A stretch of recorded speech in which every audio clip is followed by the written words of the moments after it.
Mga kalingap, may good news po tayo. Grabe Bea, ang tataas ng mga grades na surprise si Kalingap Rab.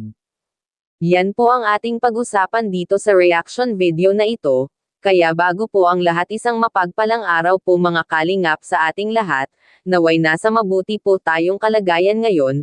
Pakiusap mga kalingap, palagi po natin suportahan ang ama ng kalingap na si Kuya Val Santos Matubang, at Kalingap Rab, at sa lahat po ng bumubuo ng kalingap, suportahan po natin. Pakiusap lang patapusin muna ang reaction video na ito at nang malaman ang nilalaman nito bago po kayo magkomento mga ka-viewers. Mga kalingap, so papunta kami dito sa bahay ni nila Bea, kasi ngayon po ay magbabayaran na sa lupa. Yun na yung huling kasi ang binigay po nung una is 50k lang, so ngayon po babayaran na ni Kalingap Rab, tapos ipapalipat na natin sa pangalan nila, papalipat natin sa pangalan ng mga beneficiary. Sana nandyan sila nanay.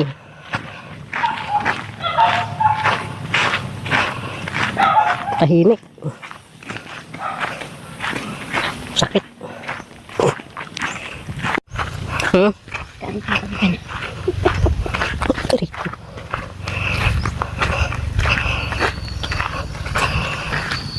Ayan guys, dito tayo ngayon. Sarado baga?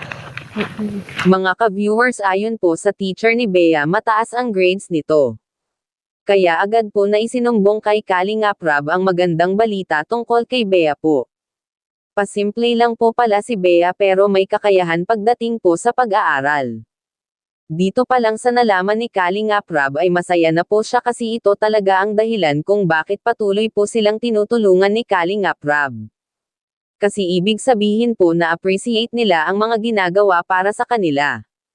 At saka napakabait po ni Bea, palagi pala itong sumusunod sa kung ano ang pinapagawa sa school, kaya nga malaki ang mga grades niya. Nakaka-proud po diba, kasi ang laki ng improvement ni Bea. At hindi lang naman po si Bea ang malaki ang pinagbago, kundi silang lahat. Yun nga lang, si Bea ang palaging napapansin ng mga viewers natin, kasi si Bea po noon siya po ang pinakamahiyain. Ngayon siya naman po ang pinaka-aktibo sa lahat, at aktibo po sa pag-aaral si Bea. Kahit sa mga gawain bahay po naaasahan na si Bea mga ka-viewers. Ika nga ni Kalingap Rab na sana ipagpatuloy lang po ni Bea ang kanyang pag-aaral para naman makamit niya ang mga gusto niya sa buhay, at syempre po ang makatulong sa mga magulang nila sa pagdating ng panahon.